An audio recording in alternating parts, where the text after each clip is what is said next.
Bismillahirrahmanirrahim. Assalamu alaikum dear students. I hope all of you are fine and doing well.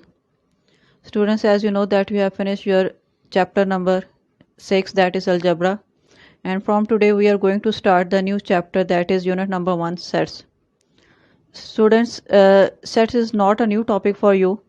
In 6th class you have learnt a lot about sets.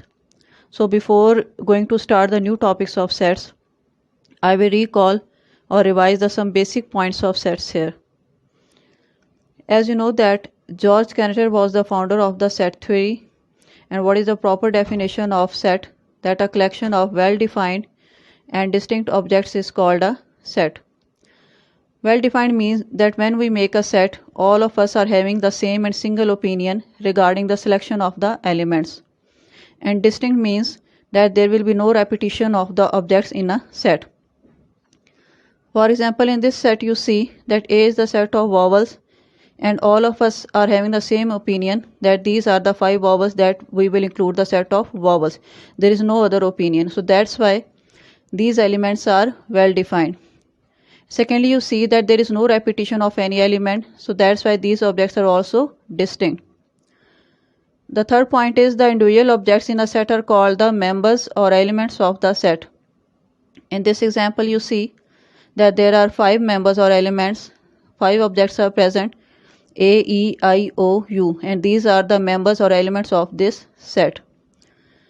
This is the symbol of belongs to or element of or member of. So all these 3 terms you can use for this symbol. This is the symbol of not belongs to, not element of, not member of. All these 3 terms you can use for this symbol. Here I have written 2 examples to explain these symbols. The first example, A is the set of vowels A, E, I, O, U. All these 5 objects are the member or element of this set A. So when you write the statement that E belongs to set A, yes, E is present in the set A, so this statement will be true. And when I say that small m is not the member of set A, yes, it's true because m is not the vowel. So this statement is also true. The second example is the set of all natural numbers. So when you say that 4 belongs to set of natural numbers, yes, it is true. 4 is a natural number. So this statement will be true. And when I say that 0 doesn't belong to set of natural number, yes, this statement is true because 0 is not a natural number. It is just a whole number. So this statement will also be true. So symbolically, you can represent in this way. Okay class, the next topic is set notation. Set notation means that how you can write a set. There are some basic points to write a set. The first one is that the name of the set is written with the capital letters. For example, from capital A to capital Z, you can use any capital letter to write the name of the set. There are some specific capital letters used for some specific sets, like capital W for the set of whole numbers, capital N for the set of natural numbers, capital E for the set of even numbers, capital O for the set of odd numbers, capital P for the set of prime numbers, capital C for the set of composite numbers, and capital Z for the set of integers. Elements are written in small letters. For example, if you are writing such a set in which you are using some alphabets, then you will write all the elements in small alphabets. Elements are written within braces. This bracket will be used to write the elements. No other bracket will be used. Elements are separated by commas. When you write the elements of any set, you will separate them by putting the commas. Students, when you write sets in such form, when you are writing the name with capital letter, then you will put equality sign, then you put the curly bracket or braces, and you write the elements by separating them by using the comma. Then this form is called the tabular or roster form. There is another way of writing a set, that is called the descriptive form. In descriptive form, a set can be described by using a proper statement. For example, if you look at the first example, How I will describe it? By using a statement that this is the set of the letters of the word bank. If you say that this is the set of the word bank, then it will be wrong because the letters are separated by commas. So we will say that this is the set of the letters of the word bank. In the second example, you see that this is the set of all whole numbers. You will describe it by writing the statement that this is the set of all whole numbers. If you say that this is the set of first four whole number, then it will be a wrong statement because there are dots at the end. They are showing the infinity of the whole numbers.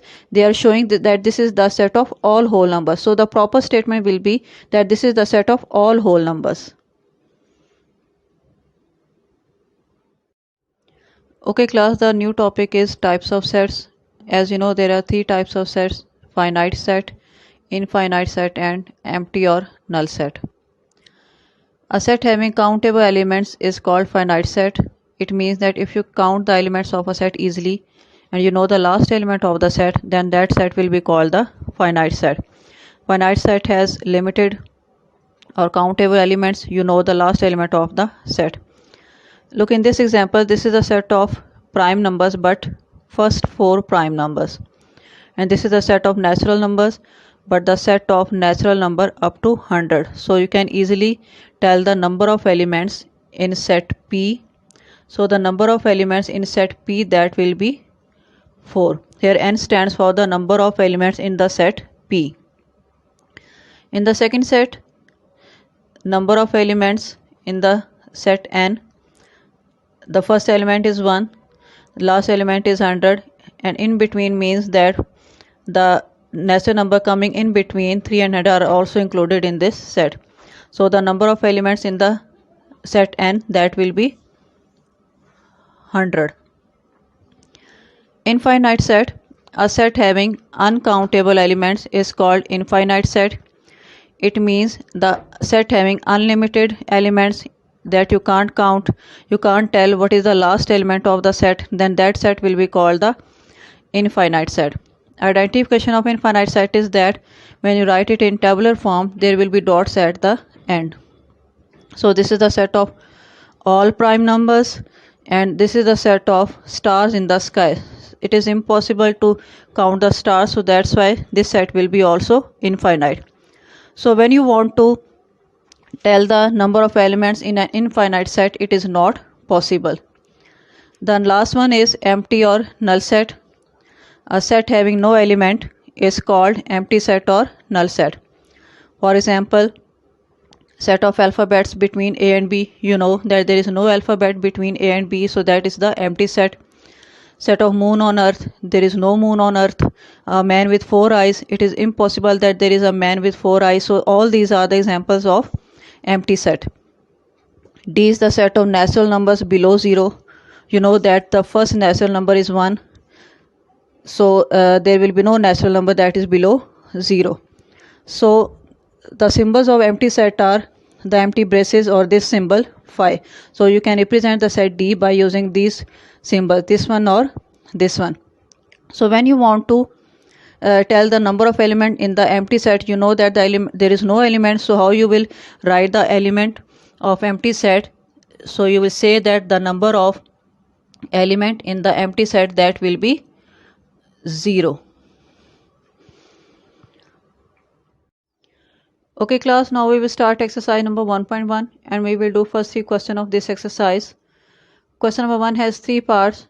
Look at the statement. For each of the following sets, show all the elements of set. The first part is set A is the set of positive integers between 5 and 9. Positive integers means simply the natural number which are coming between 5 and 9. Here between means that the integers 5 and 9 will not come in the list. So it's quite simple. What are the integers which are coming in between 5 and 9? These are 6, 7 and 8. The second part is set B is the set of common multiples of 2 and 3. You know very well what are the multiples. Multiples are simply the table of 2 and 3. Common means the same multiples of 2 and 3.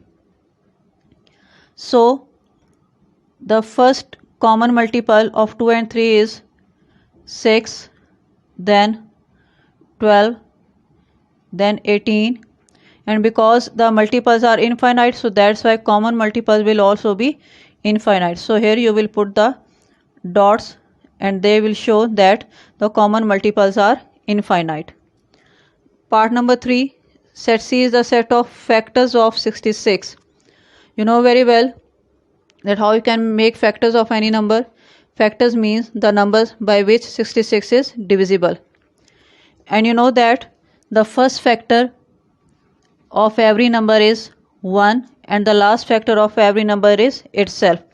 So the first factor of 66 will be 1 and the last factor will be 66. The second factor will be 2, then 3, and after that 4 and 5 are not factor of 66. 6 is factor of 66 and 6 11s are 66, so that's why 11 is also factor. Then 22 3s are 66 and 33 2s are 66 and 66 1s are 66. So here are all the factors of 66. Okay class, the question number 2 is, for each of the following sets list all the elements of set. Here you have to just provide the list of the elements. The part number 1 is P is equal to names of days of the week. It's quite simple. You know the names of days of the week. You can write them in short form: Monday, Tuesday, Wednesday, Thursday, Friday, Saturday and Sunday. The second part is set Q is equal to colors of a rainbow. As you know, there are 7 colors in the rainbow: red, green, blue, yellow, orange, indigo and violet. Third part is R is equal to odd numbers between 10 and 26. You know very well what are the odd numbers. Odd numbers are not divisible by 2. So the odd numbers coming between 10 and 26 are 11, 13, 15, 17, 19, 21, 23 and 25. Okay, the last question for today, that is the question number 3. If set A is equal to 1, 2, 3, 4, 5, write down the value of NA. The set A is having the 5 elements 1, 2, 3, 4, 5. This is the set of first 5 natural numbers, and you have to tell the value of number of elements in set A. Here N stands for the number of elements in set A. So the answer is quite simple and easy. You just count the elements. Elements are 5. So number of elements in set A will be equal to 5.